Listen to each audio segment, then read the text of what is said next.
We are live. How's your day so far? Can't complain. I woke up a little late, but getting along. I'm excited for this. I ended up staying up too late and being quite disturbed at a lot of the information that I've been reading. And the topic, for today's show, guys. I'm David, and this is my friend Chris. And this is Tuned In with David and Chris for round 2, cognitive dissonance in the American public. Now, you guys know that everybody probably can agree that they understand that there's a lot of things in the news that are not true.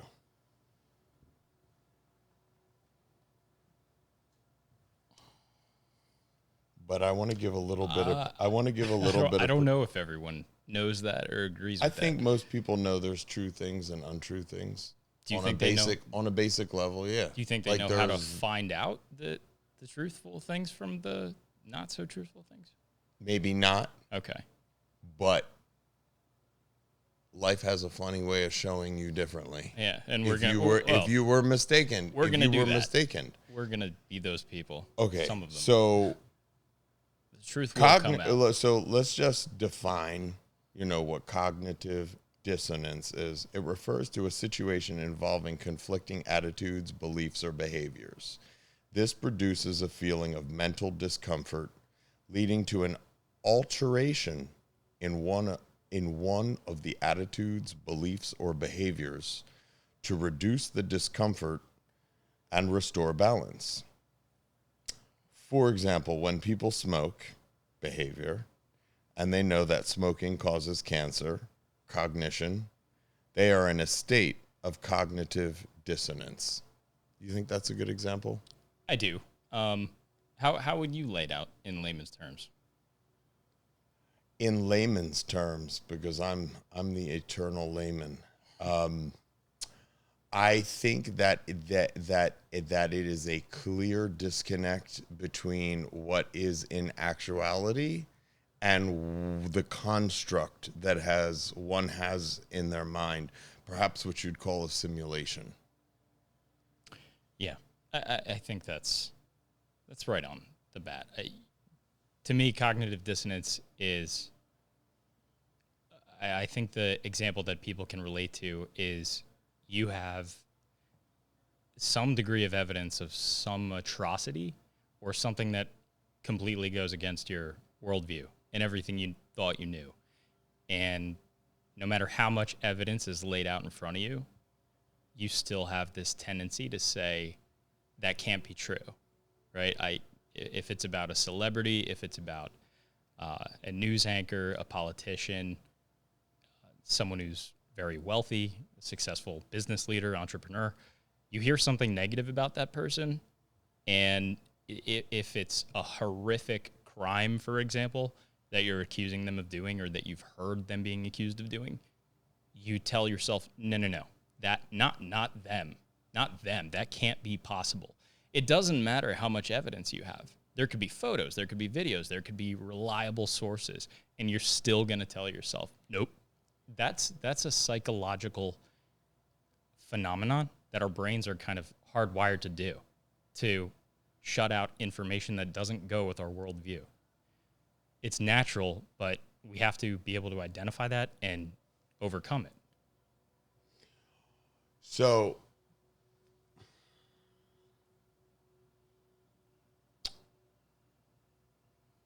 if people can't agree on just the basic facts because there is a media that is not looking for facts and solutions. And let's be direct. That is our mainstream media. How can we, the people, work together to create, I mean, I'll just go to the last thing on my list, right? The last thing on my list is, so listen, guys out there who want to start something, like, it's time to start something, okay? There's a time in everybody's life that it's time, and it's time to do something. And right now, there's an opportunity to create an uncensored social media platform. Yeah, I think. Does that exist already? If it does, I mean, it's possible that it exists, but if it does, it doesn't garner the attention like the current social media platforms. You know, in social media, I think a lot of people would agree was created to keep people connected that would otherwise not have an ability to connect. You know, that's why you're able to, within one message, reach out to someone you went to high school with that you haven't seen in 15 or 20 years. But over time, I think especially as posts started getting placed out on social media that were showing violence, you know, there were a lot of shooters in the past that would live stream videos to Facebook. And I think those in the public's eyes are the things that started prompting social media companies to really start censoring their content. And I think censoring someone from putting up a live stream of them shooting up something is a good thing, right? So I do think there should be some degree of censorship. Because if you go, and maybe you disagree. How about we call it observation? Like, how so? Well, the whole issue probably right now is cutting through the bullshit. Yeah. There's no nice way to say it. Here's what I want to say to a lot of people, right? I want to say we're all in this together. Yeah. And I think that most of us, hopefully most of us, but I'm not sure now anymore. There's a huge divide. There's a divide going on right now, and it's not even black and white. It's not gay and straight. I think it is... the media is trying to make it black Here's and what white. I want to know. With all these emails and information that has been surfacing for the past 5 to 6 years, your generation is on the case. Like, y'all are making memes, and it's some of them. Well, then some of them. Yeah, but I mean, for me, who doesn't know how to do all of that stuff, I find it an interesting way. So let's go back to cognitive dissonance.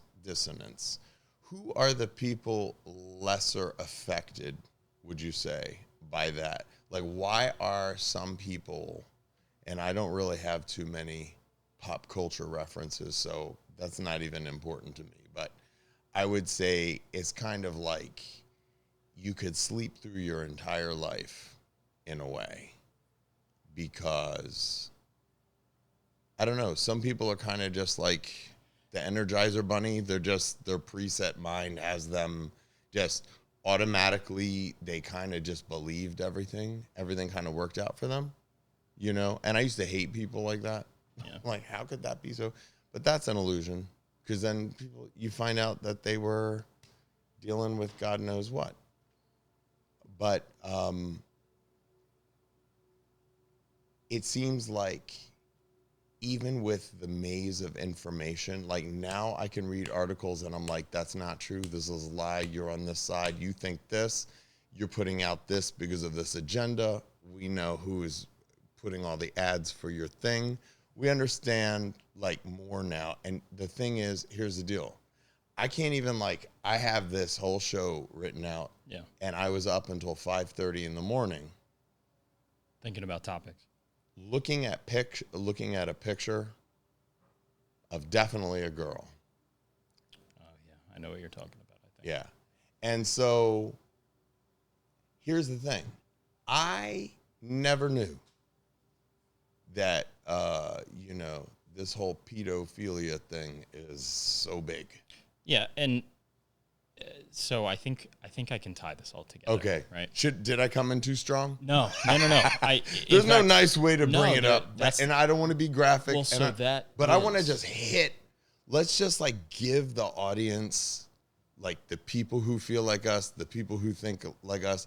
Let's give them something to research, because honestly, there are a lot of kids who we're going to find out. I'm afraid we're going to find out about a lot of horrible things. I'm not going into it now.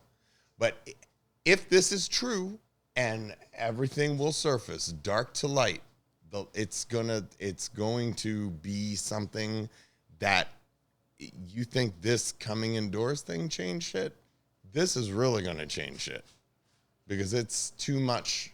It's too much to think about if it's true. And here's the thing. What could I say to somebody who is so invested in something in their whole life they can't let go of it? See, I don't belong to anything like that. That's a really tough question. I don't feel it's a tough answer. I don't feel so tied to something that I defended if it was fucking wrong. Yeah. If it's wrong, it's wrong. And child molestation and child torture and organ harvesting and all this other bullshit is wrong. So period. Let's period. Now the question is, here's the thing. You have a lot of people who believe this is going on, and we know what's going on, but to what level is it going on? And now here's the thing. Could it be that this has been going on in a very big way, hidden in plain view? And I'm go ahead and tackle it. Yeah, I just think, so we can tie this all together. And I think the most important reason why it needs to be tied all together is because if you just go out and you hit someone with fact A, B, and C, their mind is gonna logically come up with a whole bunch of other things. They're gonna attack the credibility of the source, attack you for having a history of being whatever. Mm-hmm. But if you present the topic in a way that comes off as rational and reasonable, you can get anyone to believe anything. And that's really important right now, because you have a country of people who are believing things that may or may not be true, because the institutions that we were raised to trust, and in more recent years, social media institutions, their algorithms, if you will, are highlighting things that abide by the narrative, and they're kind of censoring things that don't. So when you take a popular news station, okay, or a conglomerate of news stations, and you want to call them the mainstream media, we have news stations, you have Wall Street Journal, New York Times, all these companies that write articles and things like that. There is a tremendous pull that they have to influence the human mind. When you're being hit with all of the same narrative of information around you, and you see that it's getting into the minds of your friends, your family, people you work with, your coworkers, you realize that everybody out there, even the people that might not trust the media's first things that they're reporting on or whatever, if there's a potentially deeper scandal going on, you realize that all of the people around you believe this because these institutions told them so. And that's okay if, one, you accept that as humans, we're impressionable. If we're told something enough, we're going to believe it. We don't know why. We just believe it if it's repeated enough. Correct. Okay, people will harvest out and rehash the same exact topic a million different times so that it gets molded into our brains. So we have to accept that we're impressionable. That's the first most important thing. Two, by being impressionable and having our behaviors and our thoughts shaped in a certain way, that's where cognitive dissonance comes into play. Because what it means is that anything that falls outside of that must be fake, must be false, because our rational, reasonable brains want to say, well, if there was this horrible thing going on, whatever it is, wherever it is, our news media would pick it up, our institutions would talk about it. And we're in a very unique time here where a lot of information over the last several years has started to surface that's saying to us, that's not the case. And that makes a lot of people want to shut off immediately the deeper they go. That's cognitive dissonance. And so what you and I are doing right now is we're digging that information up and trying to find a way to present it to people that says, okay, guess what? Maybe your narrative wasn't right because my narrative that I grew up with, I had to accept wasn't right. They held opinions and formulated them over the past 30 years based on narratives that were not disseminated originally from the journalist. It was communicated in a consolidated kind of form and then sent out to all the satellites. Therefore, that's why there's so much uniformity. They've played those crazy videos where every anchor person says the same exact thing. You've seen those. Oh, yeah. Where is that coming from? You don't think that there's a hidden hand? So here's what I want to say. How do we move forward? Am I even able to really bring it up? I'm gonna do it this way. The reason that I feel passionate, about bringing this up now and having you answer, let's pick up the speed now. I want to just put the information out there, not to say I'm right, I'm wrong, I'm this, I'm that. It's for people to have the opportunity to dig and to maybe, I heard things on the Isaac Cappy video that I couldn't believe. I think. And without opening those things yet, Yeah. This is what it's become like a zipper opened. And I was like, oh my God. There's some scary shit. There's some scary stuff. So let me bring up today's news topics and maybe we can I'll let you take as much time as you want to answer each topic. And keep in mind, people who are listening, you might want to jot some of these things down. And you know what? Check out DuckDuckGo as a search engine. Way better. And compare it to the results you get from Yahoo and Google and other search engines. It's unbelievable. Dude, I started doing that a few weeks ago. They don't want you to know what it is, you know how like people talk about, conspiracy theorists? Just because you're theorizing and trying to connect dots that there is a conspiracy doesn't mean that there wasn't a conspiracy the whole time. And usually if it walks like one and it looks like one, and we're talking about ducks. Bingo. It's a duck. How much would you need to hear them quacking too? You don't need every single. So here's my thing. Let's say that this pedophilia issue is like 50% of all the people who identify as quote unquote straight. How many people do you think is it?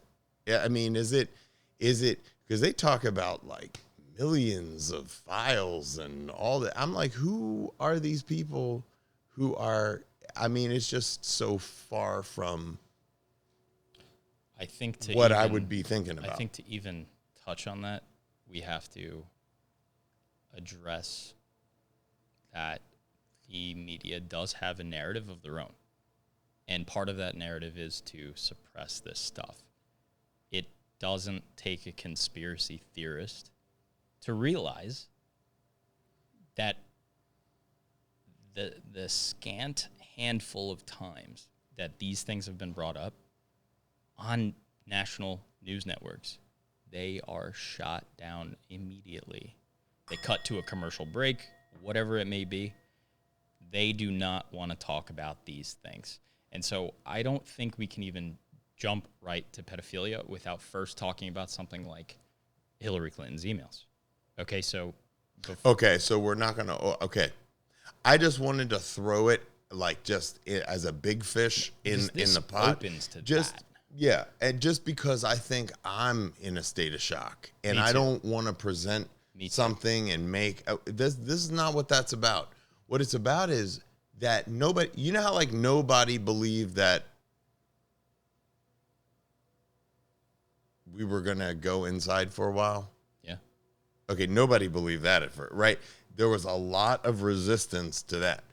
There will be a lot of resistance to this, to people who have like been a part of. I mean, many people have died under very suspicious circumstances for years, trying to surface any of this information. And whether it's true or not, even if it had no basis in reality, a lot of people have died trying to come forward with information or after they've come forward with it. And that in itself should make any rational person go, You know, that's the thing with this stuff. If something that hits you, some piece of information that hits you, and it kind of makes you go, that's a really important thing to do, because that's the first step of breaking down these walls that we've kind of built. Okay, so let's go through the first two names. Someone who I am not necessarily familiar with. I know of him. I've seen him before. Never really thought anything about it. And I'll let you take it away. I'm going to say two words, right? So, Joe Scarborough. Yeah, I mean, I find the stuff that Trump has been tweeting about Joe Scarborough to be pretty.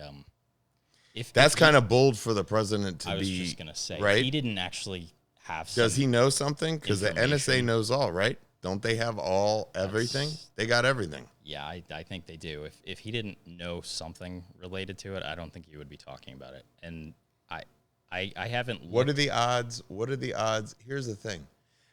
The only people that I'd be upset with are the ones who are like just diehard whatever. Because huge they're fans emotionally, because they're emotionally connected. I'm not emotionally attached to anybody on TV. I don't even watch TV. We don't even have cable here. So what I'm saying is, like, the question is, did he do that or not? And if there is a question beyond a reasonable doubt, is it resurfacing because the situation back then was as such that he slipped through, as people do? Do people want to pretend like people don't slip through?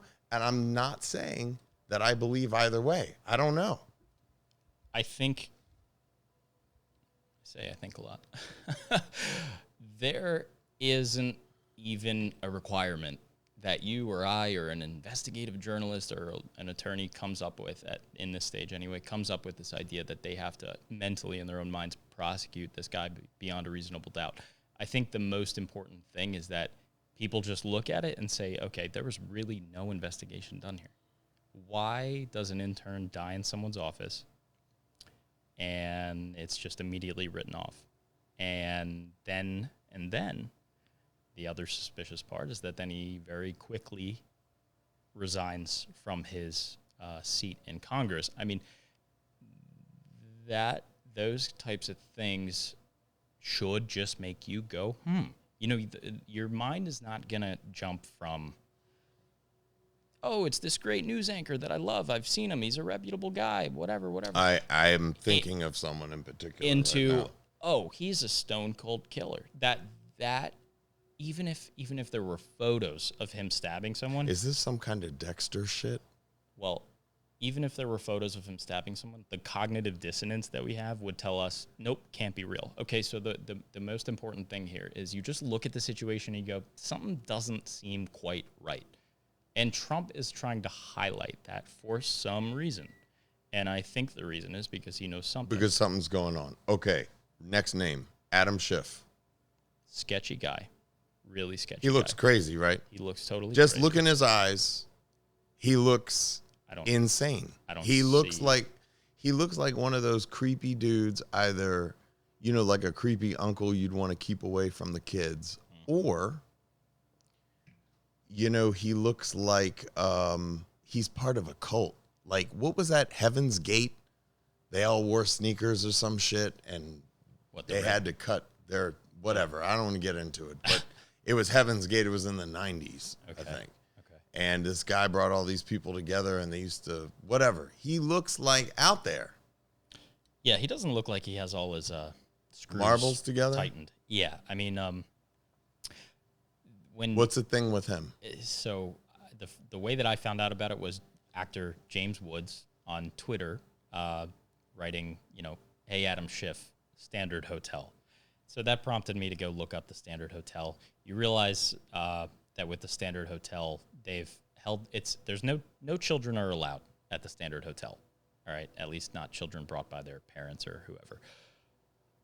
You end up reading that, and images are right out there on Google, that they do this like spirit cooking artwork. They'll lay a fake, I guess, human body out on the table, and a bunch of famous actors and actresses and politicians some weird come shit. out and they do this really weird thing, and they say, oh, well, it's just art. Okay, so at the Standard Hotel, Adam Schiff is connected to the owner, and my understanding is that so is Hillary Clinton's. The whole gang that you and I have been talking about over the last couple of weeks is connected to the owner. Now, there were 2 55-gallon drums of muriatic acid, and muriatic acid, it was found on the property. This type of acid is, I'm not sure. It was found by the pool. I'm not sure if it's used in the chlorination process. I've never heard of dumping muriatic acid into a pool before. Mm-hmm. But the other thing that it's highly effective for, aside from making meth, is disintegrating human bone, flesh, tissue. Got it. 2 55-gallon drums. Okay? On his property? At the Standard Hotel. At the Standard Hotel. Now, the reason it's directly connected to Adam Schiff is because there was a sex worker there, a guy, I think he was like 19 years old, black guy, was allegedly having sex with Adam Schiff. And is he gay? My understanding is, he delves into, he has his moments, I guess, but it's so crazy to think. But what I had heard was that he had been doing meth with this guy, and the guy ended up saying that he didn't want to do it anymore, and Adam decided that he was going to keep injecting him. The guy died. Got you. Now, the investigation... How did he get away with that? The investigation, once again, was just, okay, nothing. Case closed. It was written off as an overdose. And at the time, what was his position? I still think it was a representative, House rep, I think. Okay, so what's your takeaway for people to keep their eye out? What do you think is Adam Schiff is on the chopping block? When you're hearing about, like, if you're a leftist, okay, you're a diehard Democrat, bleeding heart liberal kind of thing, that's fine. But if you hear someone like Donald Trump or whomever accuse someone or indicate that someone may have done something, do not just write it off as some alt-right extremist conspiracy. Look into it, and don't look into it on the very same platforms that are in collusion, literally in collusion. That are censoring. In suppressing and censoring that information. So I'm not saying that anything is necessarily going to happen to any of these guys. These guys are two pieces of a very large puzzle, okay? And I think the first step and the most important step is you look at it and you say, wait a second, that's not quite right. Because I will tell you what, David, if Donald Trump or a Republican senator or congressman, representative, had done something similar, the media would be on it.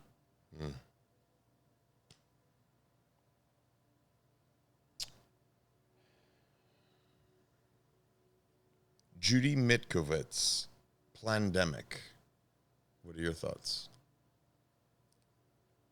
I want to know what you think about it, actually. I mean, you were... So here's the thing about Plandemic, is the one thing that I was unable to see, and I received it from 6 people on Instagram. They said, oh, he's been talking about this for a while.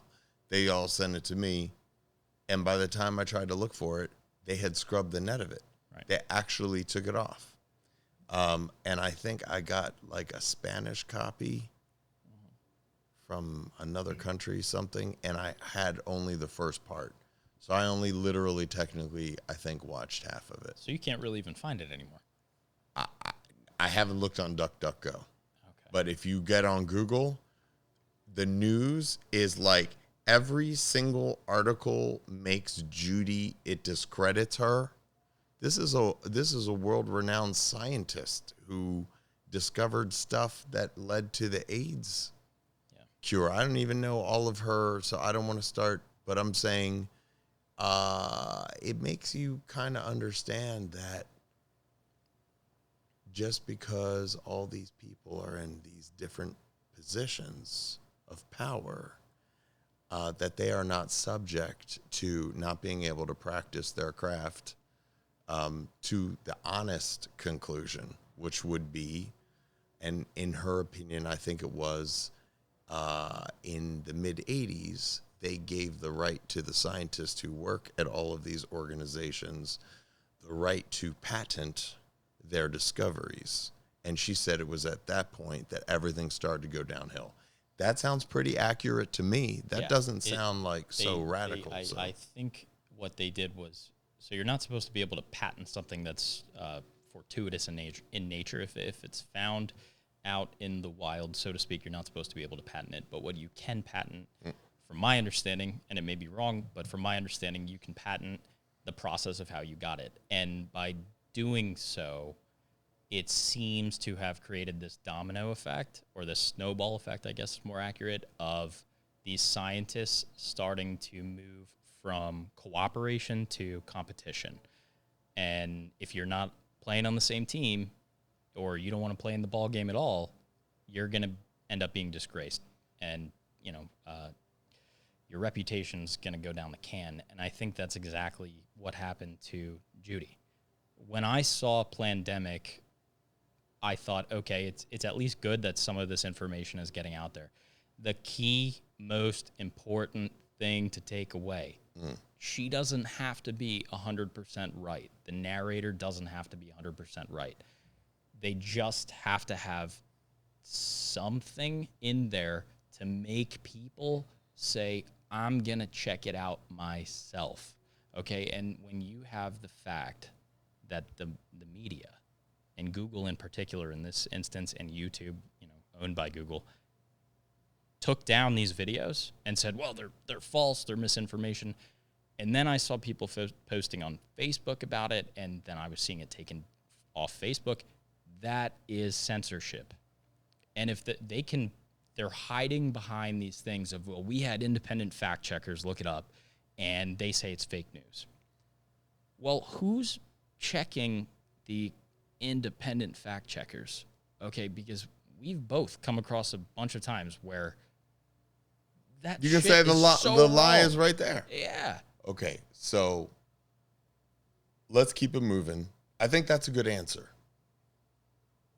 I just think that all you have to do is look at it, decide for yourself, or at least consider the information. There you go. And cross-check and research. And what these companies are doing is preventing you from even being able to do it yourself. And if that's portrayed to the American public as we're keeping information from you that's false, but what it actually is we're deciding for you what you can see, what you can't see, and we're going to control it, and there's nothing you can do about it. And meanwhile, these are the same people who are behind the scenes doing the most heinous shit ever seen, allegedly, under the sun. It's disgusting. So here's the deal. Here's what I want to say. As far as the heinous stuff is concerned, we'll just put all of it in one bag right now, because there's 170,000 sealed indictments, right? That's what they say. So when all of that is served, okay, what does the entertainment and media landscape look like? It's going to look like you and me and all these other individuals who, is it going to look like 340 million Americans with their own opinion, broadcasting ideas for solutions, rather than having to go through some archaic way of voting for some lady who you only agree with her on one or two things, and the rest of everything she does, you're like, oh my God. But she's not as bad as the But next she's guy. not as bad. Yeah. Well, like, can't we have better options? Yeah. That's a whole big thing. You know, this limit that we have on Better options. that noise really, it permeates. You know, it's like you hit it once. Yeah, You guys this is probably my can't new hear this, bell. but it's this like Tibetan singing bowl. David got it. You hit it once or a couple times, it continues to reverberate noise long after it's actually Let's listen to one. stopped. Ready? Yeah. So once the noise goes away and you can, suppress the vibration by placing your hands on it, you still hear it. And that might not translate over to an audio recording, but in person, you did it yesterday, and I was like shocked. This was a great. This is a great new addition. Seems to have this. I've been ringing my power. bell. Yeah. Yes.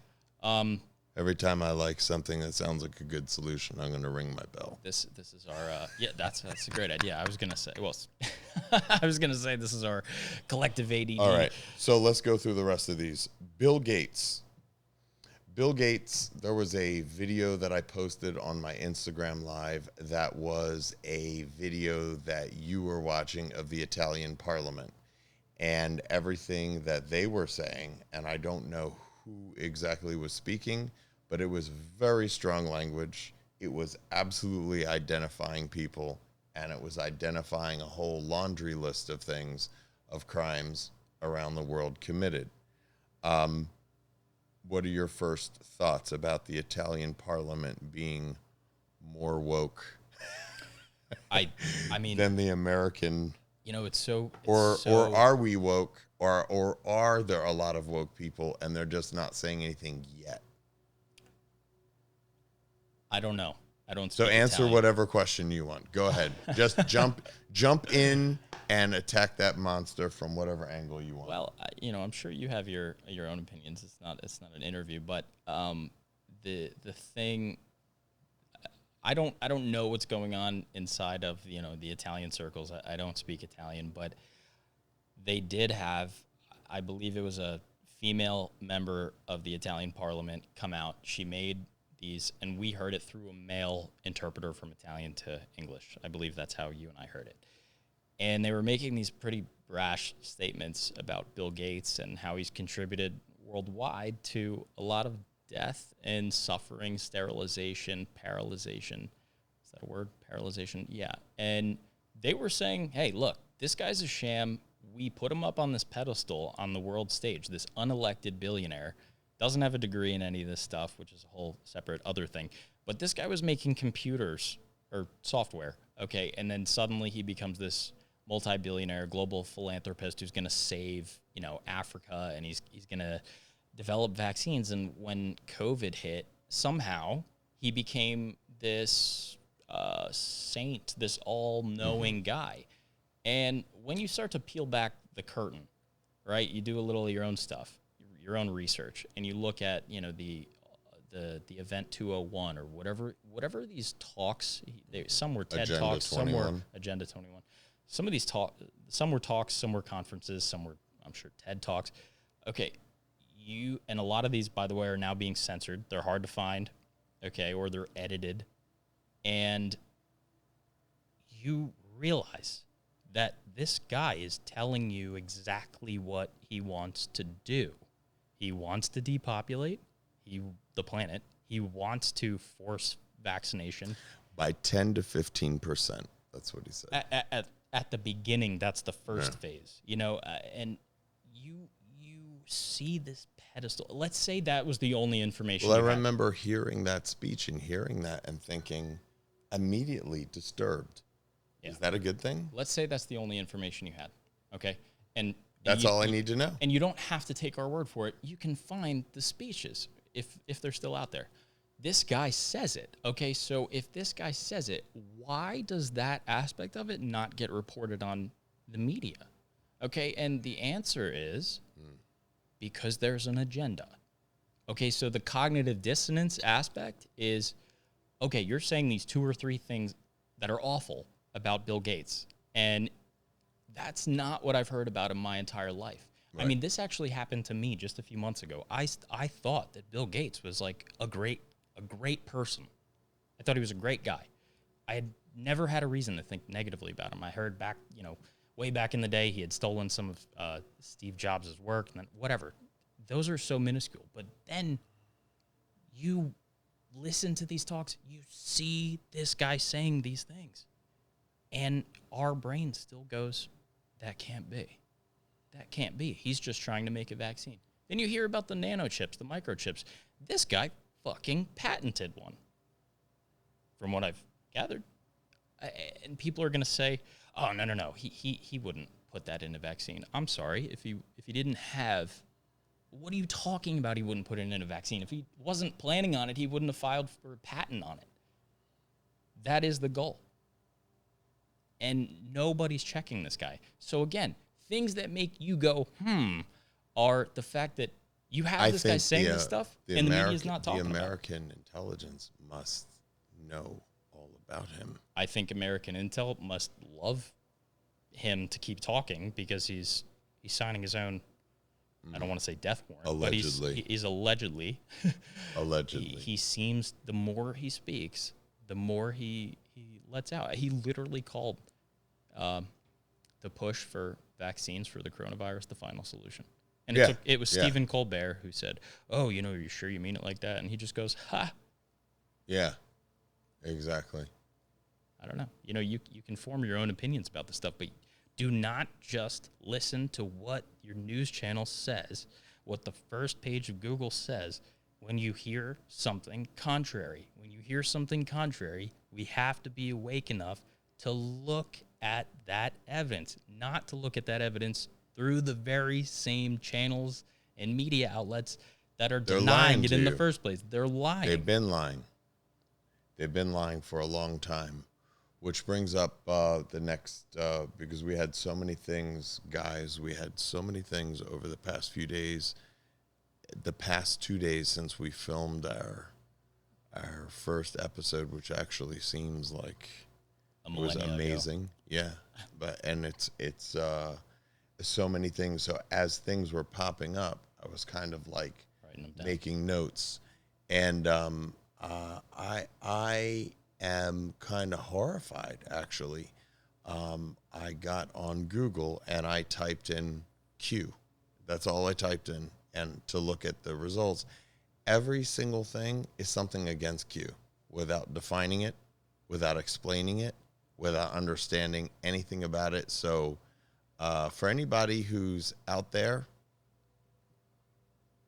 who's interested in looking at QAnon, it's interesting. It's interesting to look at, would you not say, at the very least? Even let's just suppose that none of it was true. Let's just suppose that none of it was true.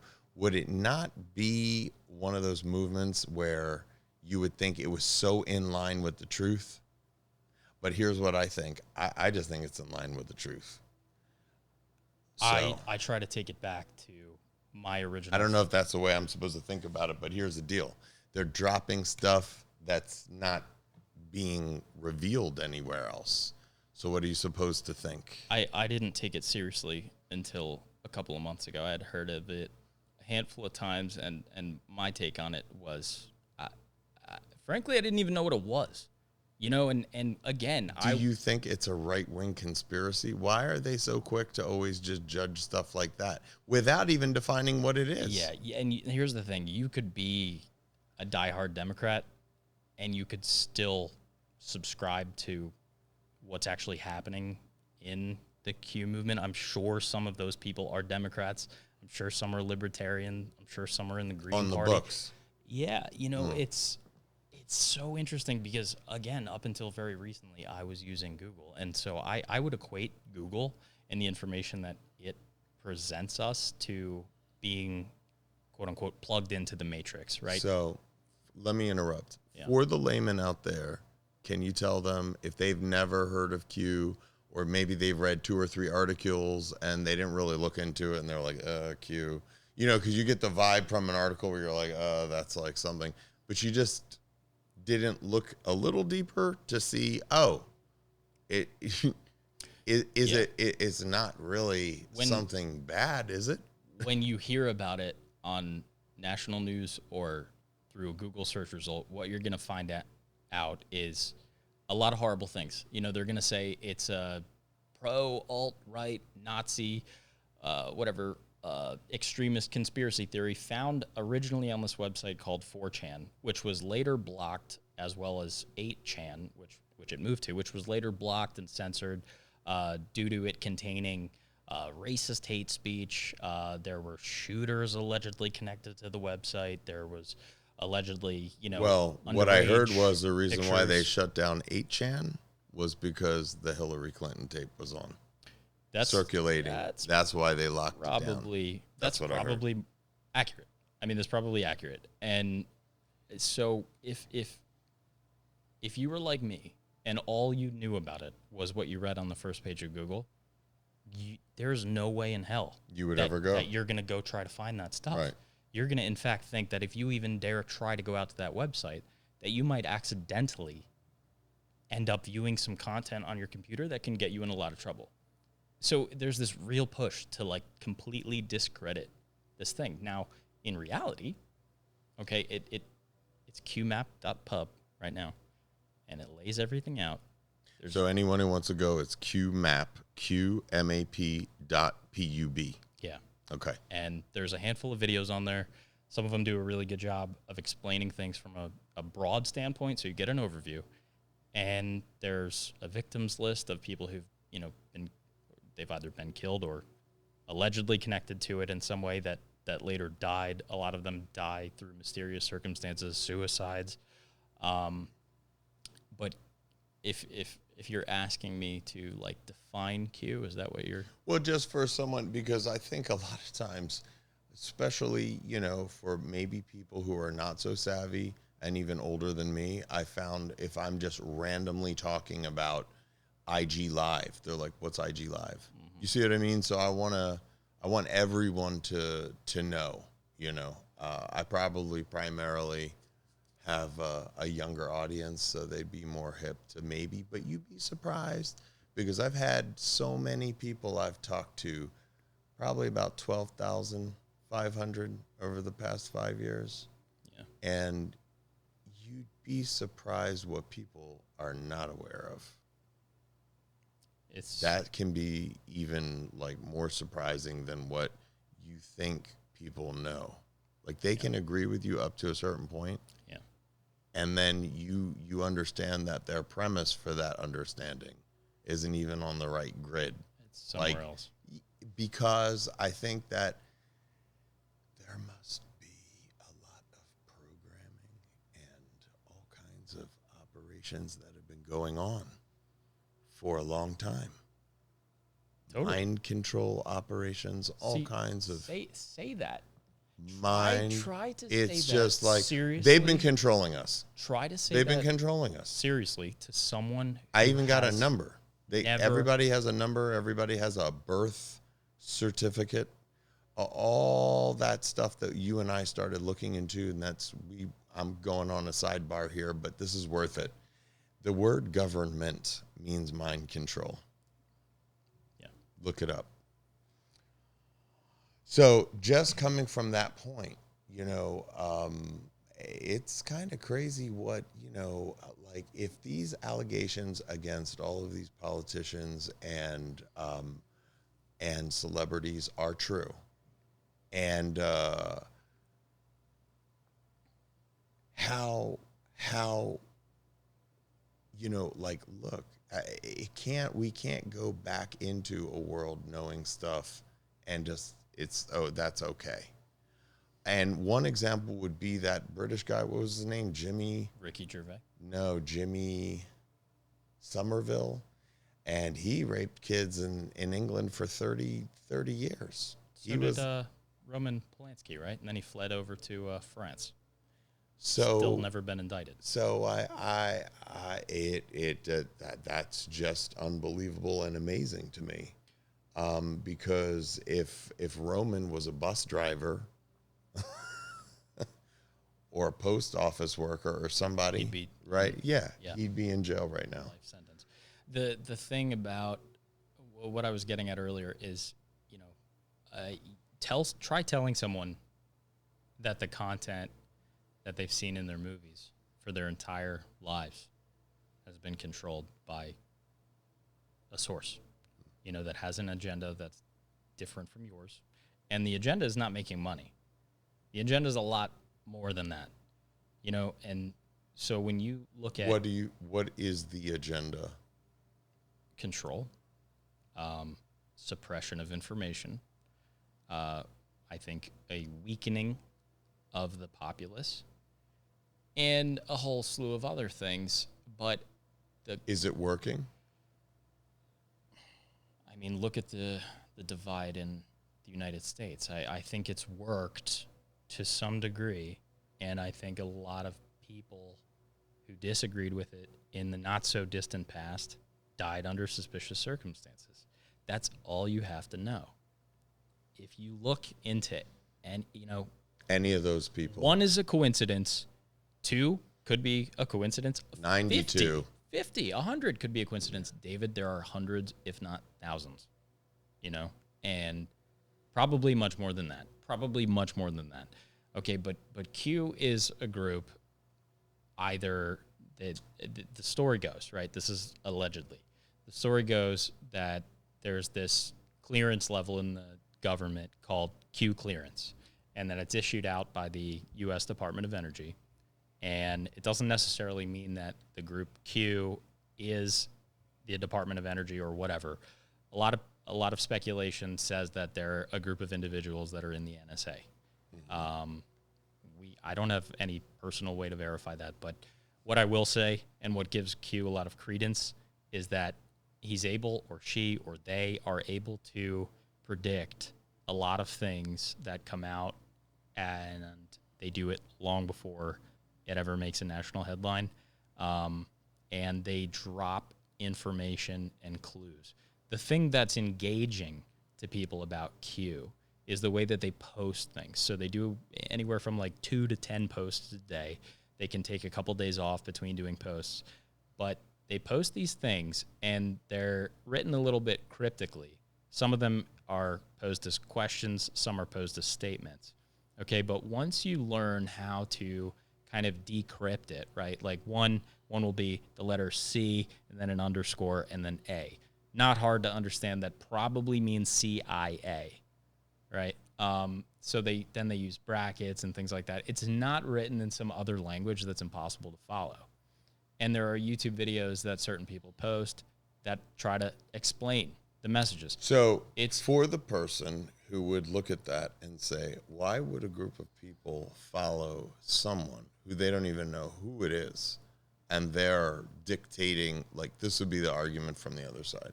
There, and from any side, of anyone. Course, yeah, you want to. That's kind of like an odd thing that I think has happened in this time. Yeah. Right, because of the technology. Yeah, I can't see a movement like that, and you'll never know how many people actually believe in it, subscribe to it, believe in a part in it, you know, whatever. I think it's grown a lot, and I think definitely with the Plandemic movie and Bill Gates being exposed, and all the things that are going on right now with China and so on and so forth, it's made it mainstream. A very specific environment for I don't know what to think. You know, I don't know what to think. And now are we moving into this making this a political issue? And I don't think that this is. It's not. I don't feel that people have that on their hearts right now. I think people just want to be able to go out without a mask and be healthy and feel safe again. Yeah. That's the return to normal that we want. But the things that we need to improve on, we need to improve on. So, have you read any of the Q posts? Yes. All right. And so, what do you think about them? When I read one, let's say, what I notice is that it's prompting you to think. It's demanding that you find the information for yourself. Correct. And the reason that's so important, and it's got nothing to do with this whole Q thing, the reason finding information out for yourself is because we have gotten ourselves into this entire situation by just being spoon-fed information and never for years and never generations, and never either checking or having the resources to check or having a reason to question what's been told to us. So what these drops do, and there's been thousands of them by now, and there are more coming out every day. What they do is they prompt every single person who's reading it to go out and find out the information for themselves. And the importance of that cannot be understated. Every single person, left, right, top, down, I don't care what you are. Yeah, don't just follow a host. You need to go check it out yourself. Bingo. A lot of people are conditioned not to do that kind of work for lack of interest. And lack of time. And because I think the system is organized in such a way that it does not promote. It doesn't want you like that. It wants you running behind. It wants you in debt. It wants you working 3 jobs. It wants you frazzled. Right now, what we're dealing with is not only that it does not promote it, it undermines it. Mm-hmm. You know, and that's the hardest thing.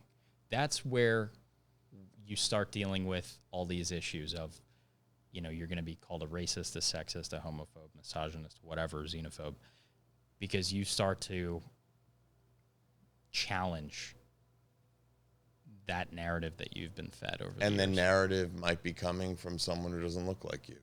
That's right. Or looks just like you. Or from your mom. Yes. You know, true. Well, how many families I think it's terrible.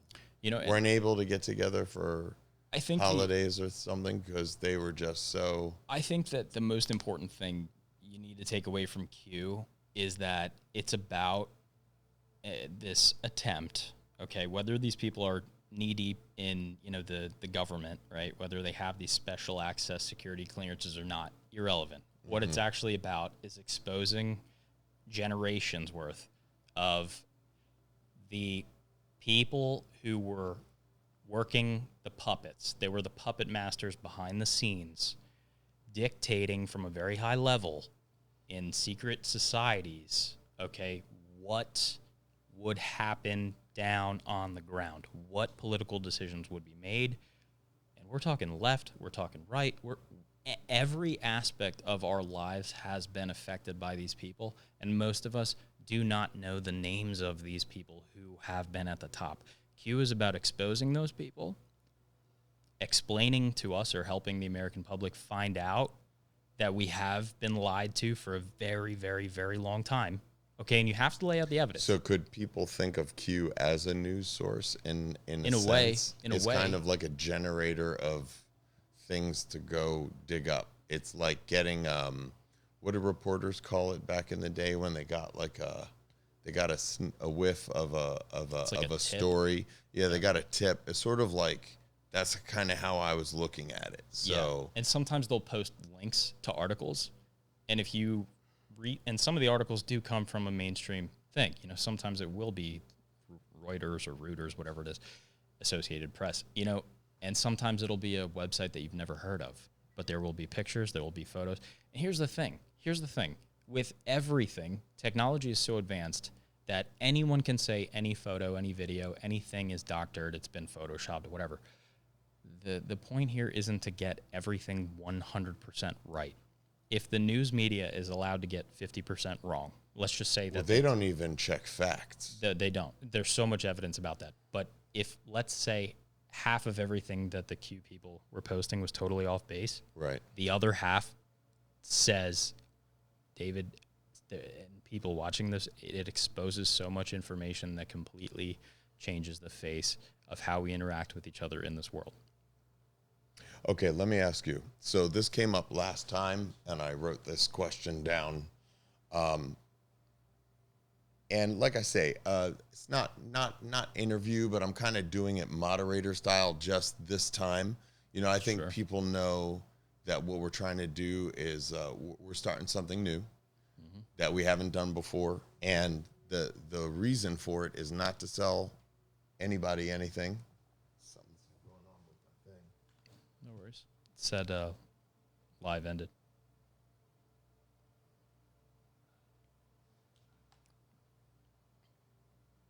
So I'll post that later. Sure. Okay, I'll just leave that on. Okay. Yeah, you're fine. So now, so we got the beginning of the show on there, but Does it have a cap on how long you can record? Yeah, I guess. Interesting. Maybe they don't like what I'm talking about. Imagine.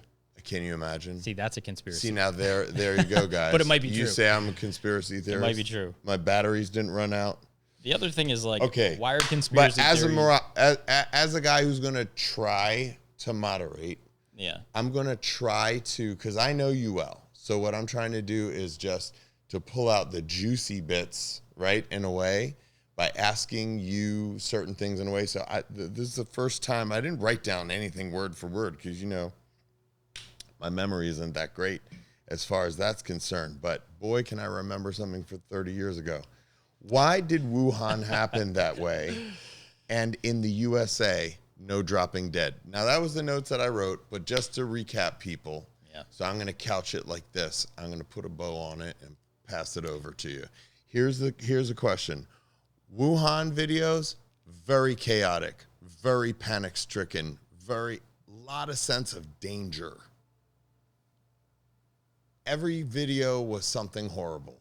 One was worse than the next, whether it was the actual falling sick from the sickness, the response from the authorities, the response from other citizens in the country, just everything Everywhere. Seemed like the apocalypse. From people dropping dead to locking people in their homes to killing dogs out on the street. To Here's a question. Cattle and the pigs, And not chickens. underestimating how many people died in America because it hit 100,000. Okay? But the difference between 100,000 and 1.5 or 2 million people is a lot of people. Or more. Here's my question. Why did it happen in China that people were falling over? But here, would it be safe to say, dare I say or suggest, that it had either the people who came over here with it had a weaker strain? Because Italy, deadly. Iran, deadly. It goes back to inoculum. And then they were talking about it was the 5G towers. There's all this information that was swirling around. Where are we at today? What's your best guess? There's definitely something to the 5G thing. You know, I have absolutely no idea what it is. Not what 5G is, but what there is to this massively circulated idea that there's something up with 5G. When a few years ago, I remember hearing that a group of, I want to say 26,000 scientists from across the globe had banded together to support a ban on 5G. I've seen a handful of videos where there are some birds dropping dead out of the sky right around these 5G cell towers and everything like that. There is something to it. Radio frequencies and radio waves do have the ability to greatly interfere with human DNA and cell replication and things like that.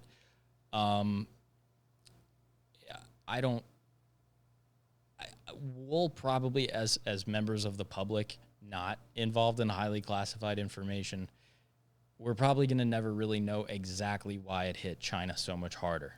But what I would surmise and what I would suggest is that it's probably because it started there. And the inoculum was so high, and they had absolutely no idea that it was circulating for as long as it did.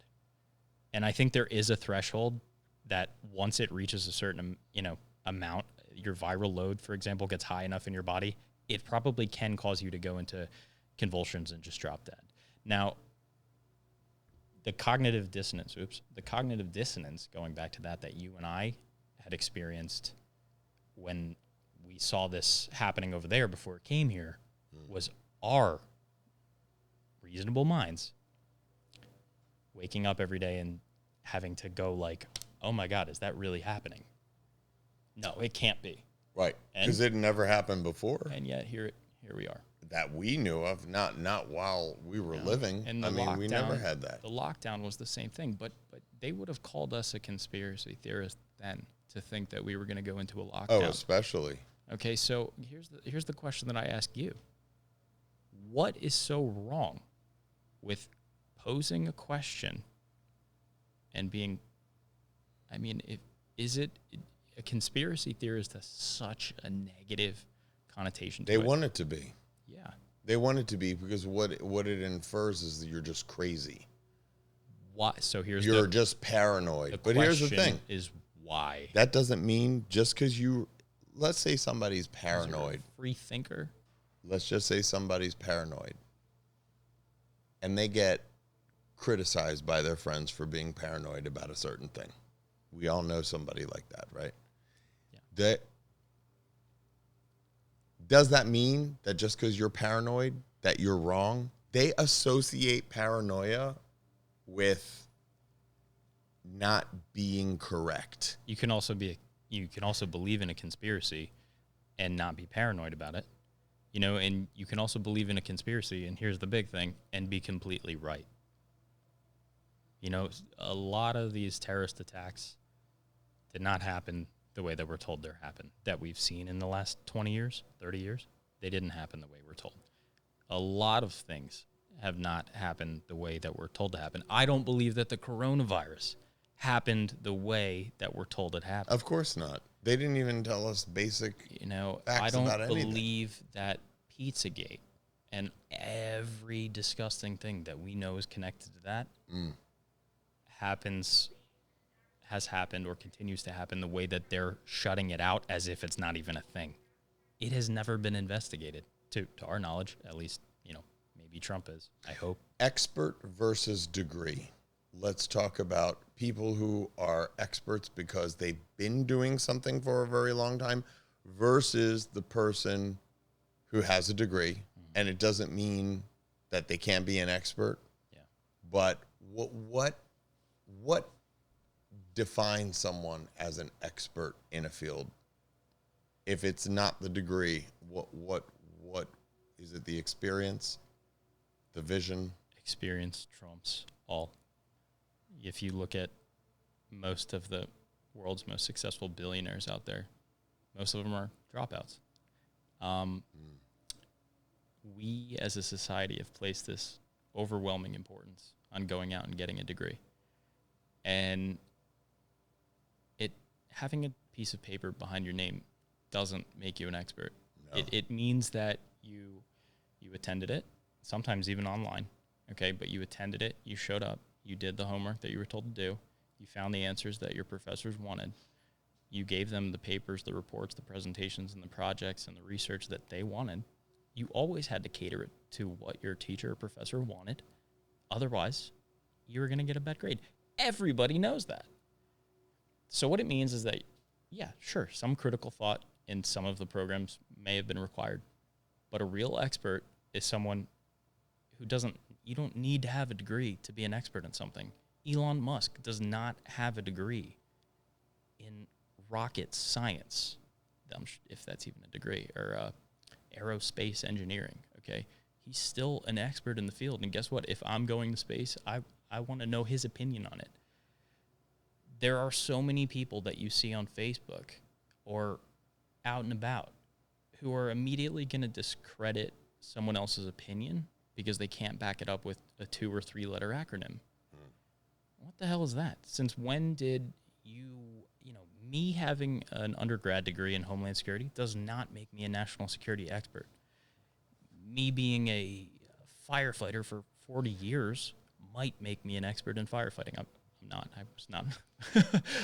My point is experience is what matters, not the degree.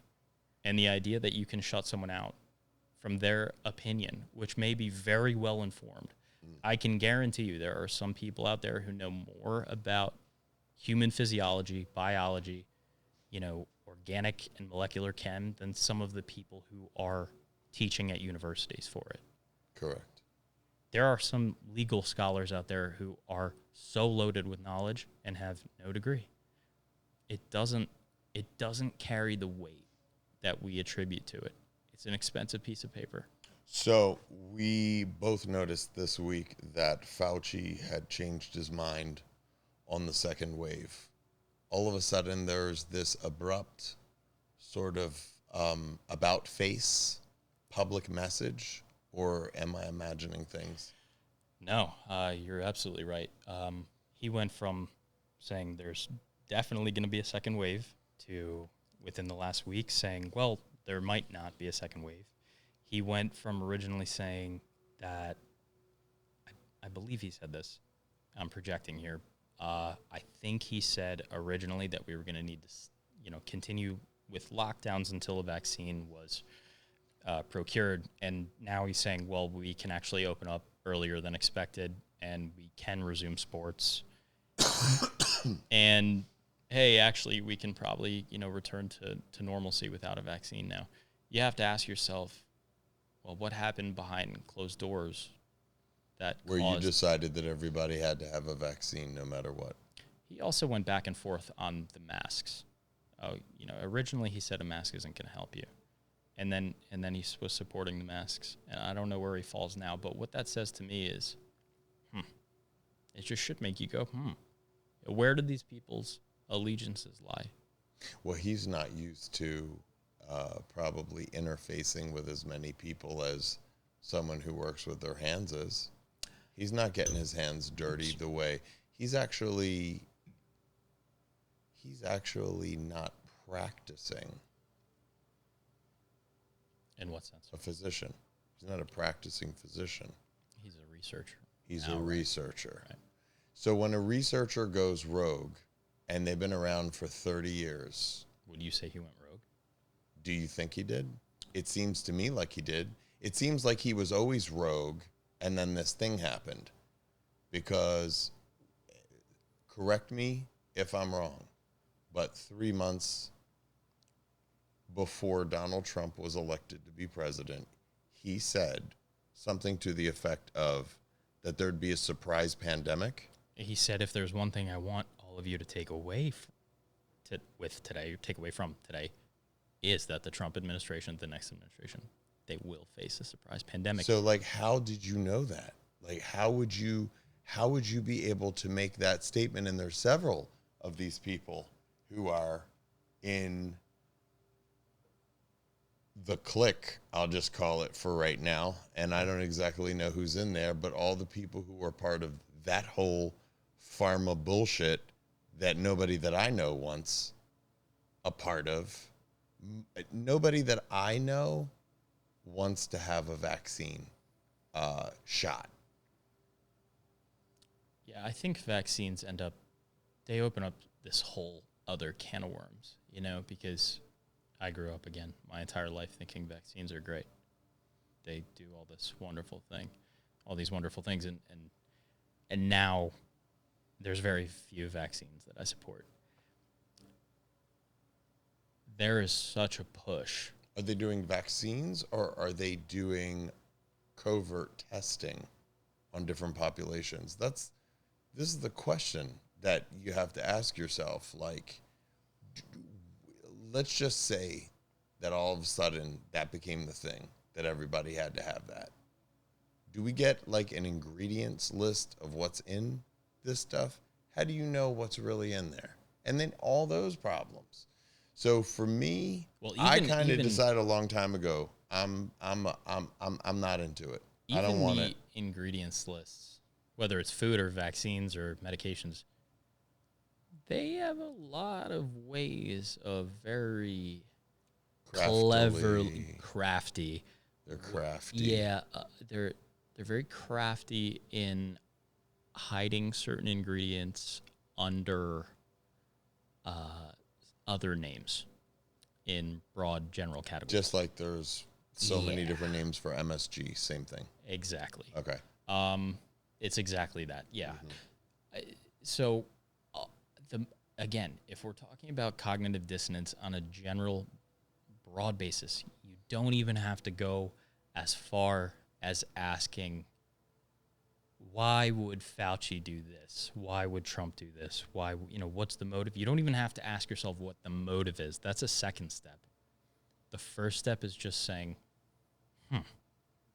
It's a thing that makes you go, why did Anthony Fauci say one thing then, and now he's saying a different thing? And now he's saying a different thing.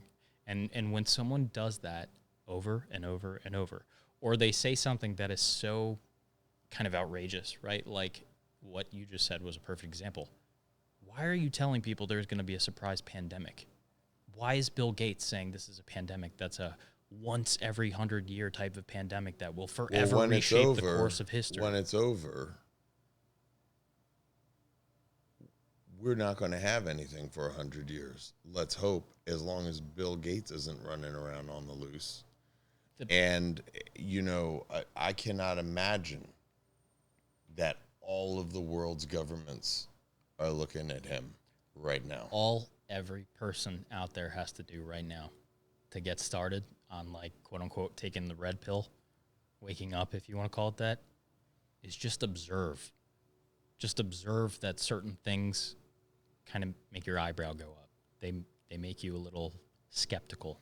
Well, the one skeptical, the most creepy thing I saw him do was, you were talking about this a few days ago, that he had a TEDx talk where he had all those mosquitoes, or was it flies?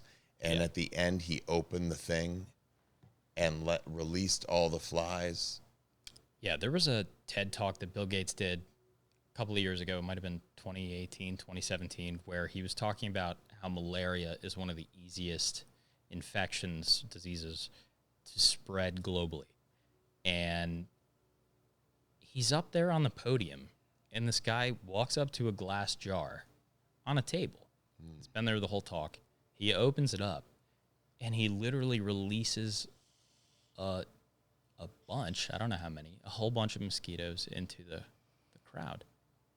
And they're like, ha, ha, ha, ha, ha. I wouldn't have been like funny. That. I would have jumped. I would have jumped right out of the audience. I would have strangled him right there. Yeah, no, you don't screw around with that. He's insinuating that 15% of his audience are going to die. He then prefaced it with, he's making jokes. See, they're not infected. Haha, relax. It doesn't matter.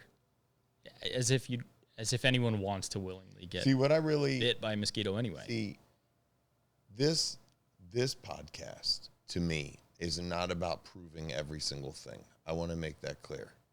This podcast is about presenting topics for discussion that people need to be more comfortable to talk about now with their friends. And to disagree. And to disagree respectfully, and may the one with the best receipts win. Bring the facts. Bring the proof. Yeah. Don't just take one side and just fight that side until what? Until you lose friends, you lose family members, and all those arguments didn't matter anyway. Caring about the person matters the most, but what matters the most, but what we're really talking about here is being able to understand another viewpoint. But you have to kind of try that viewpoint on to consider how that directly works with your own. You know, I'm always trying to connect dots that way. Maybe people don't. I've noticed a lot of people don't think like that. They're very hack and stab. It's like their way, and then if they hear one little thing that they're like, they all of a sudden, there's attitude, there's anger, there's judgment, and there's this kind of disregard for anything you might. From that point, you're just written off. Immediately. And people do this a lot in politics. I don't want to say for anybody, any side who does that. You're a terrible representative for what you believe in. You can't discredit someone because at one point they did something or said something. That doesn't mean that every other thing that they do is therefore discredited. Just because I can't even think of an example, okay, but someone's character defect, whether it's real or not, okay, that doesn't mean that everything that they've ever said was not accurate. I mean, let's say you're a Trump supporter. Some people use that as ammunition to why you can't be believed. That's insane. Well, then they just go into assassinating your character, not even based on anything true. And I think people are just tired of all this bullshit. I don't know, man. I was on Facebook today, and I got, reamed out by this group of, like, liberals. They called me, like, a white-ass Republican ignoramus extremist, racist. Oh, my gosh. Because this guy, we had this this death in Minneapolis by that police officer who, put his knee on that guy's neck for like 15 minutes and killed him. And look, I prefaced this, this comment that I said by saying I, condemn the police officer. There's absolutely no reason you should have done that. The guy needs to be charged. I mean, after 15 minutes, you're suffocating 15 the guy. minutes, after 5 minutes, yeah, after you're 2 suffocating minutes, the guy. after Okay, you shouldn't be doing that. Now, I said I also condemn racism. I prefaced everything because now you're dealing with such a sensitive public that it's like you have to lay those things out, because if you don't, they're going to be like, oh, you're racist. Yeah, they automatically. I made this comment on this thing, this guy that I went to high school with, who's also white, he wrote on his Facebook about, he basically said that, this is all white people's fault. All white people take blame for this. And he was, and I said, I understand that racism exists, but you don't get to blame every white person out there for this, because guess what? We live on a street with black people. We see black people every day. We see Hispanic people. We see everybody. Everybody. And we're friendly and polite to everybody. We give everyone the same respect. If I saw a police brutality, incident going on, yeah, I would say something too. I mean, like, why is there this assumption that all white people are, covertly supporting racism, especially, and if you're a Trump supporter, they're not. You're a Republican. They're not. If you're here's what it is. The media is driving. That's what I'm saying. Yes, the media it doesn't actually exist that way. The media lies about everybody. Right. Now, see, this is one of these topics escapes. that's really dangerous to talk about. You think so? You're not supposed to be a white person talking about racism unless you're saying that all white people are the problem. I believe. I don't think everybody believes that, though. I think that's if you what go the on media. Facebook, Yeah, well, if you go on any, that's what you're gonna see. Social media. That's what you're gonna see. You're gonna see the sowing of divide. And there's no excuse for it. Many of them are Russian bots. Yeah, good question, right? Good question. I mean, the thing that's mind-blowing to me is you and I were watching Young Pharaoh last night. The dude is black, and I trust him more than I trust any major media outlet. He's probably... But the fact... He deserves an award for his... But the fact that I went on Facebook and said, I think that destroying Target, the store Target, in response to that police officer killing that guy, the community, or a group of the community, destroyed the Target in their community. And I wrote on Facebook, the police officer should be charged. But, destroying your own community's businesses is not necessarily effective. I think most people would agree with you about that. Why, though, is it then okay for people that disagree with me to call me a racist? Where... There's no thought behind it. Yeah. It's just an automatic. He doesn't know you, and so right? no, not really. No. So what I'm saying is, It is the media that is drumming up this divide. And some of these people that are so attached, they're so attached to these things that they can't realize it. And if you try to point it out to them, they're going to call you whatever. But I think that it was worse like before. I think the pitch was higher before. Yeah. And I think people now with this COVID thing, it's just like, all right, we have bigger problems. Like we gotta come together. We gotta come together regardless. That's the other thing. There's no automatic assumption, or there can't be an automatic assumption. But do you notice that with all the things that have happened, and I'm not saying that is not a terrible thing. It's a terrible thing. Shouldn't have happened.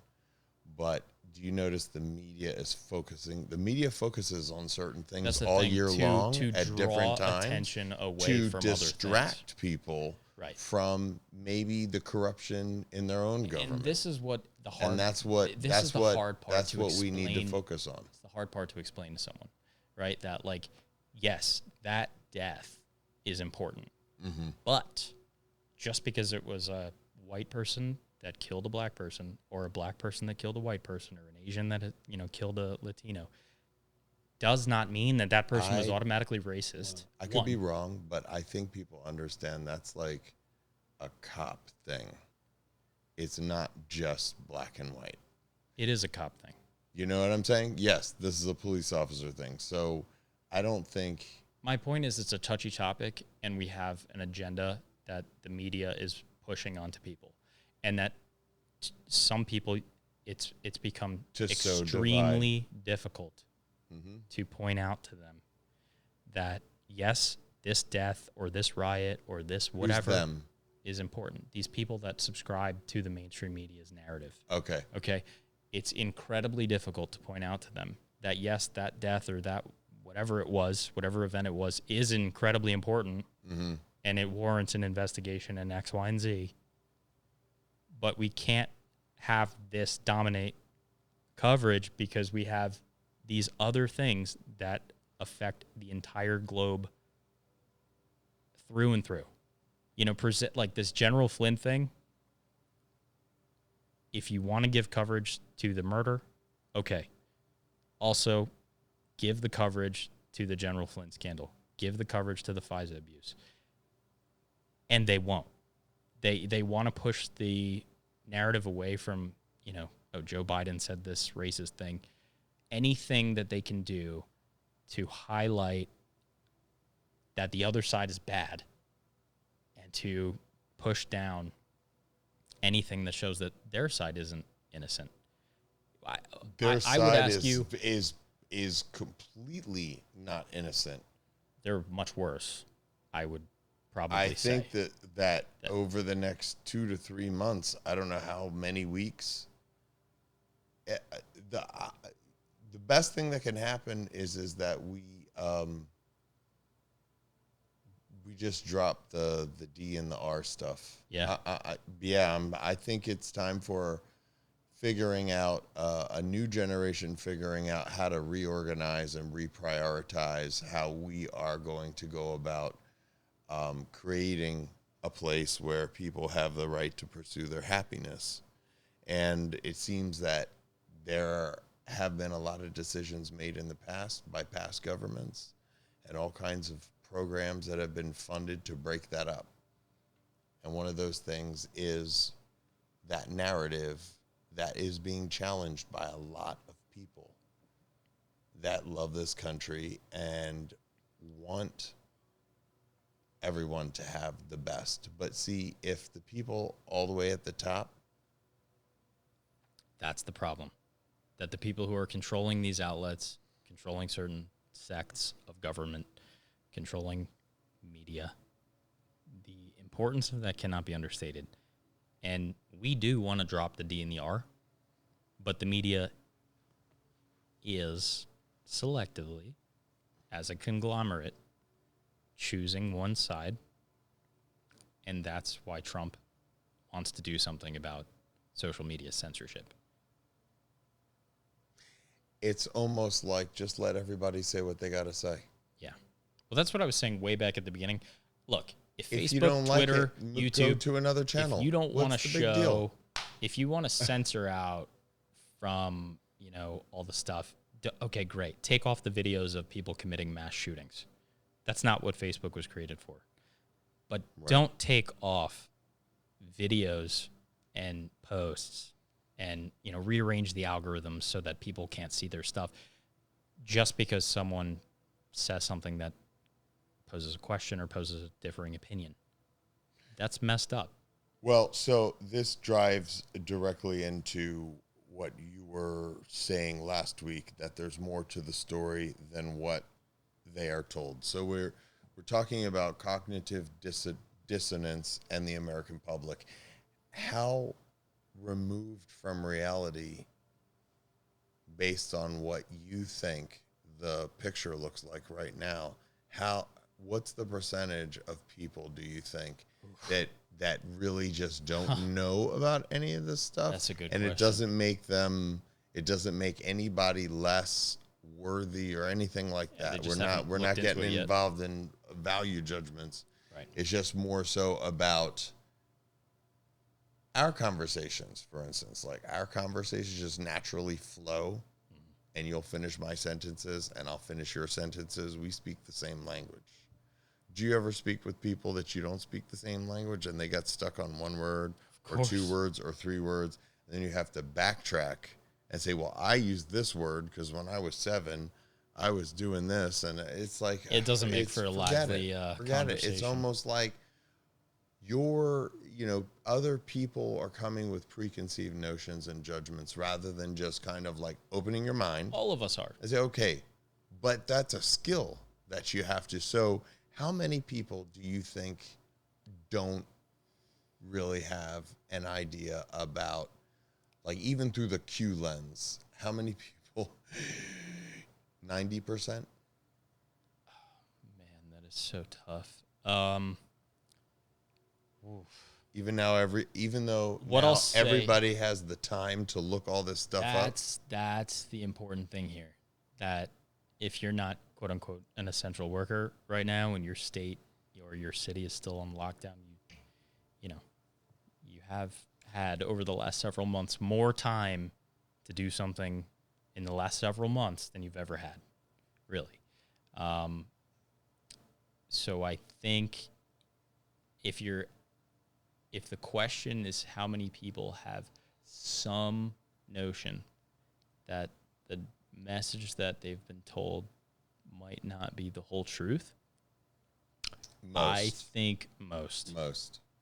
And it doesn't even matter if they're right or wrong about it, because, if the first thing that comes to mind for me when I think of the biggest thing we've been lied to about, I would say extraterrestrials. You would say something else. Someone else will say 9/11. Someone else will say, oh, it's the Hollywood, and political elite Pedophile trafficking ring.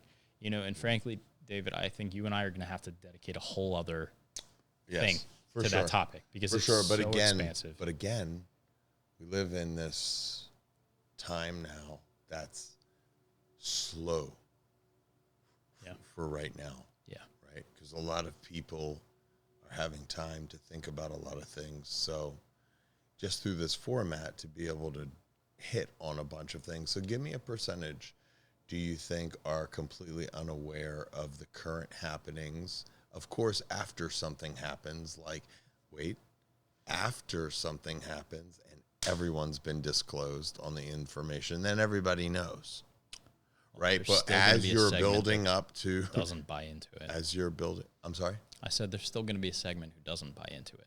You could disclose the entire truth, and there's still going to be people who don't believe in it because it's coming from someone that they don't like. Got it. But if you're asking how many people or percentage, I think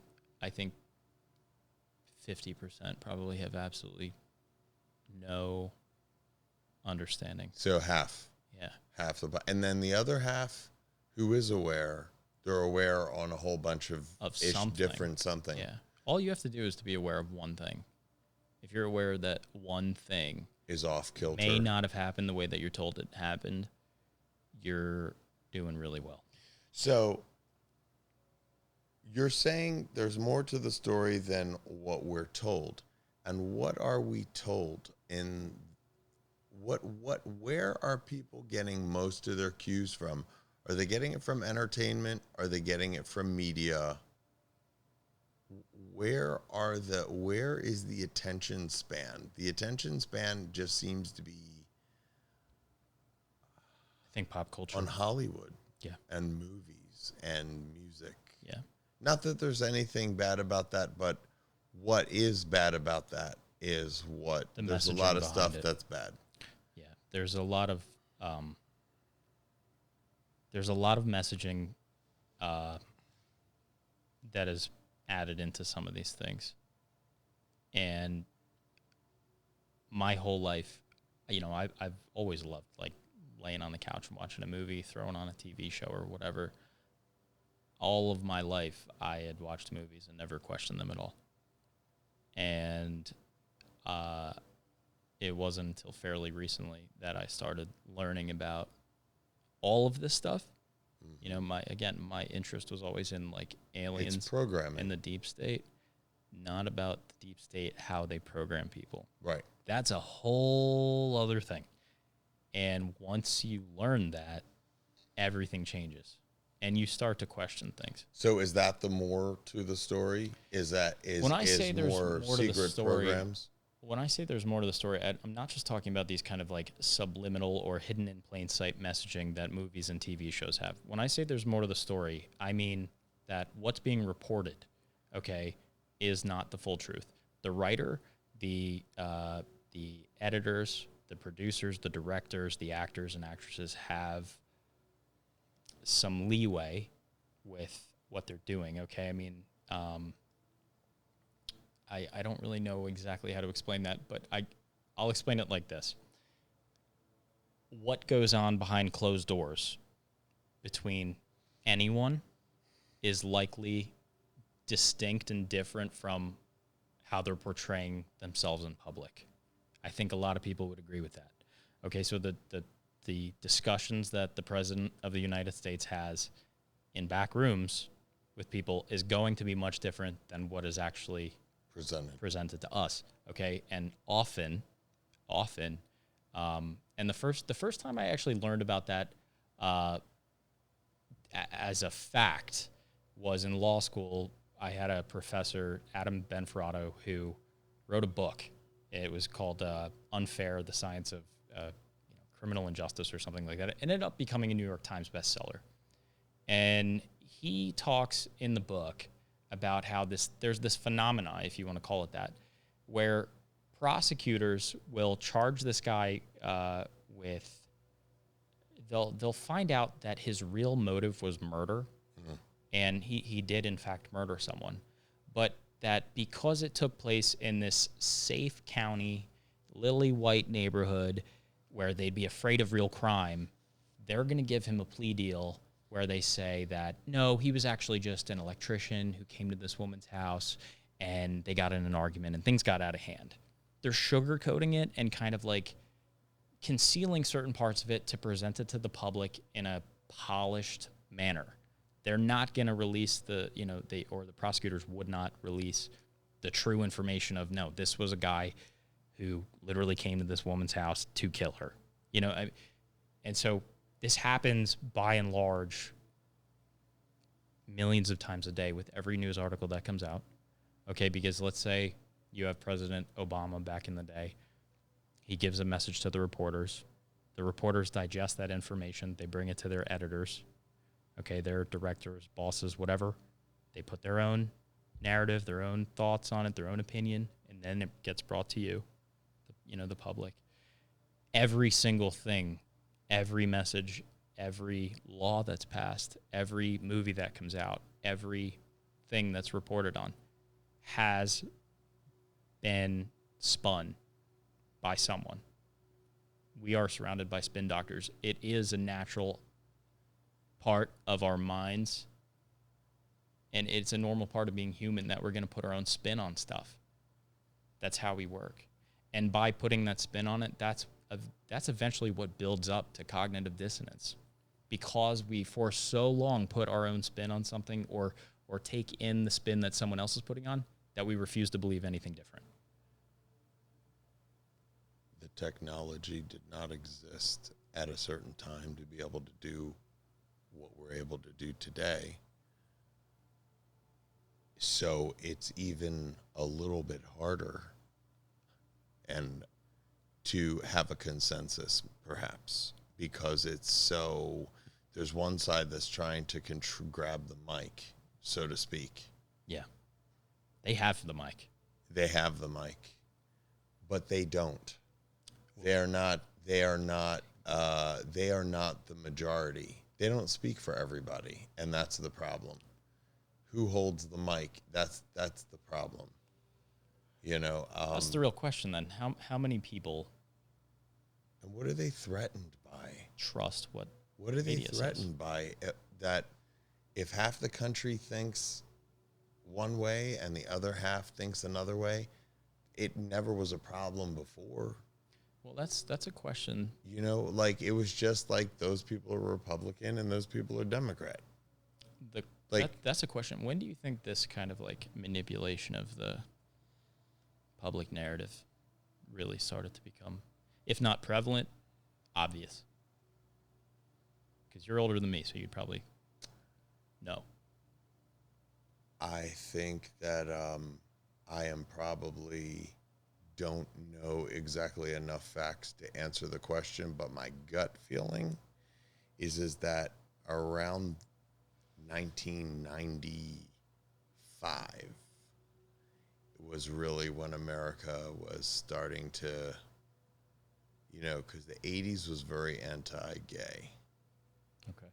And the 90s kind of carried that thing, but it was like, you know, they kind of dealt with the AIDS issue by getting the right drugs and a lot of medical advances and stuff like that. So I think the homophobia and the bullying and all that stuff kind of like subsided. Well, not only that, but then other people started coming forward with being bullied for other reasons, and girls and all kinds of stuff. So I think that just the whole idea of bullying, right, became like something that the society agreed that most people were like, this is not right. Like we can't send our kids into a den of wolves. Yeah. You know what I mean? You got to stand up to it. Yeah, and there is something to be said for teaching a kid to stand up for themselves. But what's going on here? That's different than an environment of like torture. Exactly, but this is the interesting thing.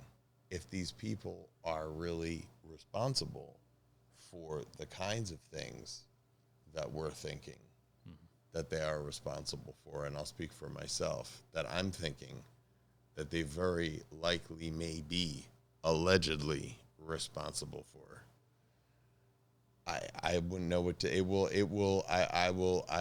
will be in a state of awe for a long time, but I think that there are some changes that are coming down the pike. And I think a lot of people are afraid of that. People in power and celebrities are afraid of what? I think they're afraid. Lot that's going to come out. Okay. So we're talking like for anyone, you know, because I don't want to go into the gory stuff. Yeah. There are enough. If somebody wanted to go further and say, like, to find out, like, what's happening with all of these developments, where would you say a good place to start would be? I would first say that the topic that we're talking about or alluding to is that there exists. I don't know if I have to say there probably exists. I think there allegedly exists. I almost think there's enough information out there to say this is definitely concretely happening. Okay. But in terms of who's connected to it, I think we can say allegedly. There is a human trafficking ring that has pervasively existed worldwide for God knows how long. Who knows how many people are involved in it, but in the United States alone, the official number of predominantly children that are trafficked into the United States, not including the children who were already born here that are trafficked, but just trafficked in. The low number is 800,000 children and women per year. Where are they going? They're not going. How are they coming in? Southern border. Yeah. All of them? Most of them? I think that's a good majority. None of them come just on airplanes? Perhaps. But they have to be documented. So some of these people you got to understand, are born without documentation because of where they're born. So where would someone go? All I want to say is that there are a lot of people that are in very high places that are connected to this ring, and they commit or are alleged to have committed and continue to some of the most graphic, horrific acts that the human mind can fathom. And, you know, as a society, we have such a disgust and a distaste for the idea of someone taking advantage of a child that will put them behind bars for a very long time, as we should, I think. That I personally was afraid to even look up on Google some of the facts surrounding these rings because I was thinking, will they think that I'm looking for this stuff? Be careful. And I'm not. Yeah. And you got to be really careful with what you're typing in. What I will say, though, VPN time, is there is some really disgusting information out there that is guaranteed to trigger an episode of cognitive dissonance in people who have looked up to and admired these people for their entire lives. Correct. Those are the people who are going to crack. Yep. And here's the thing. Here's what I want to say. You're a fool to crack, but you were a fool to put your trust so much so in this cult of personality bullshit. And I don't care if it's a rock star. I don't care if it's a politician. I don't care if it's a religious leader. People are people. Yeah.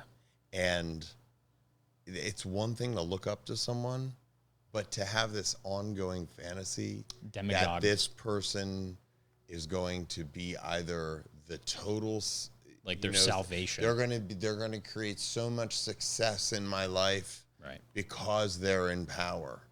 And then, you know, you have other people who think it's going to be just the opposite. Yeah. And you have to think, the person who's thinking that they're going to be successful and the person who's thinking they're going to be not successful, you can kind of tell, like, they will both arrive at their own conclusions. Yeah. And it will have nothing to do, really, most of the time, probably, with facts, with the people who were actually elected. All right, so the dynamic of there. So the reason why we're talking about there is more to the story than they're told. There's more to the story than we are told. And I've known that for a very long time. And even if, I don't know, do you think people are going out there and finding out what this stuff is about? I would like to think that people are, because it's so easy just on your phone to. I think so. Search. It's interesting. For some information. The one platform that I found, so China has this really awful reputation for censoring stuff in their own country. And their level of censorship is through the roof, over the top. But the one platform so far that is Chinese owned that hasn't really been censored is TikTok, and that we use stateside. Now, the federal government has pretty much banned their employees from using TikTok, because every company in China that's successful is kind of controlled to some degree by the CCP. And therefore, whether it's a scientific organization or an app developer for TikTok, that information that they obtain or that they learn about is going to be transferred over to the government in China for likely military purposes. So, on TikTok, your phone sends the Chinese government a lot of information about who you are, what you like, what you don't like. They probably know more about you than you know about yourself if you use it. But what TikTok has done is, and maybe they'll start, is they haven't been censoring things. So you can go on TikTok and learn about ancient civilizations, and you can learn about extraterrestrials. Again, whether you want to believe that they're real or not. You can learn about all sorts of things, gardening, cooking, whatever, things you don't have to censor. But I think that's really interesting that they're doing that. I'm forgetting how I was going to tie this around everything, but that's my job. When I say that, or when we talk about there being more to the story, media in general, I think, is really bad at filling those holes in.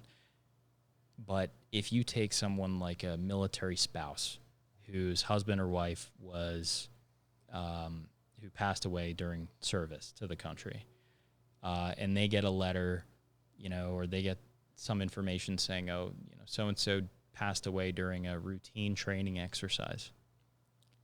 Someone like that might take it at, face value. Someone in that position might also say, that doesn't seem right. Right. So everyone, I think, to some degree, at some part in their lifetime, comes across some tidbit of information, whether it happened in their life, they experienced it, whatever, that doesn't seem quite right. We all have that. And it's cognitive dissonance not to look into it. The people who are, so we're at step 3, according to Q, is that correct? Yeah, I think it's supposed to be step 4 this week. 3 or 4 of 10. Do we know what the next step is, or they reveal that after? I don't know. So there have been I just said again. I told myself I was going to reduce my use of that. That's a millennial thing. I think there's been about 5,000 posts that Q's done. There might be more. There might be a little bit fewer, but I think it's around there. I will be the first to admit I haven't read all 5,000 of those. Trump himself has 52,000 tweets. That's crazy. I don't know enough about the history of it to make an educated prediction of what's going to happen in the next couple of weeks. But there have been bombshells that are dropping. They are. This FISA thing. They are. Spygate, Obamagate. And there are still people out there who will just say, nope, didn't happen. It's the Republicans lying. It's just, and I don't care if it was the other way around. There would be Republicans that wouldn't believe it was happening. There's going to be people from both parties. Exactly. Across all religions, races, everything. Yeah. Ages. It doesn't really. But the fact that there's so many people who that's crazy to me. It is crazy. So where we are now, where we want to be, and how do we get there? Where do you think you and I have gone back and forth the past 2 months, and in the beginning, that was I wasn't having too much of a fun time. I don't think any of us were. With the beginning of what? Well, the beginning of, staying home. The virus. Yeah. And all that stuff, and what I have to do, and when I receive a package, it has to be like this, or if I'm going outside, what all the regulations and the new rules. There's been so much flip-flopping back and forth. It's almost like they weren't sure. I'm like, they weren't almost, sure. Yeah, they're encouraging people to not be safe, by sending out so many mixed messages. Yeah. Where do you think we are now? We're going to open back up by when? October? I think the majority of states have already started the process of opening up. I think Pennsylvania and other counties has started opening up, and Philadelphia, from what I've heard, starting June 4th or June 5th, is supposed to transition from a red to a yellow phase. So I think some restrictions are going to be lifted. I heard outdoor restaurants are going to reopen with certain, safety precautions. I find it really fascinating that Tony Fauci is now saying that we might not have a second wave, and he, whether you like him or you hate him, he kind of offered two roles to the American public during this entire crisis. One of those was that he was, they started calling him America's doctor. He was an informed, or he appeared informed, expert on this stuff who was warning people about the severity of it on one hand, but also on another hand was saying things like masks don't do anything. And so now you have him coming out and saying, well, it's actually possible that there might not be a second wave. And that's what the president had said many months ago, back in, I think, February. You have to wonder, okay, they've definitely had conversations behind closed doors. And I'm sure some went great, and I'm sure some went not so great. What I wonder is, did Fauci learn something that would cause him to say there might not be a second wave? Because from my point of view, when we look at the disparity of how it hit in China to how it hit here, I wonder if there will be a second wave. And if there's not, or if there's a very small second wave, I bet you the media is going to hype it up to be this huge thing again.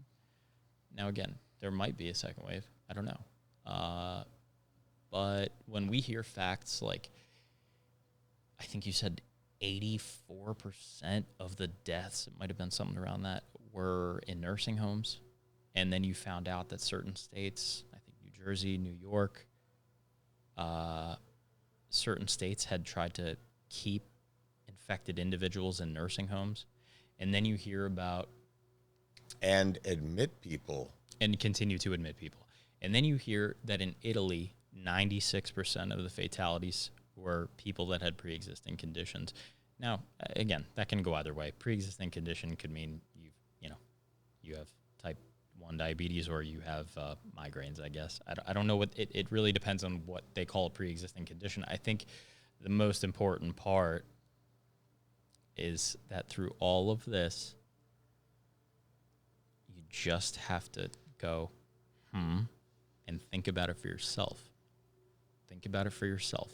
What kind of precautions do you want to take for yourself and your family? How much of the stuff do you believe is really going on out there?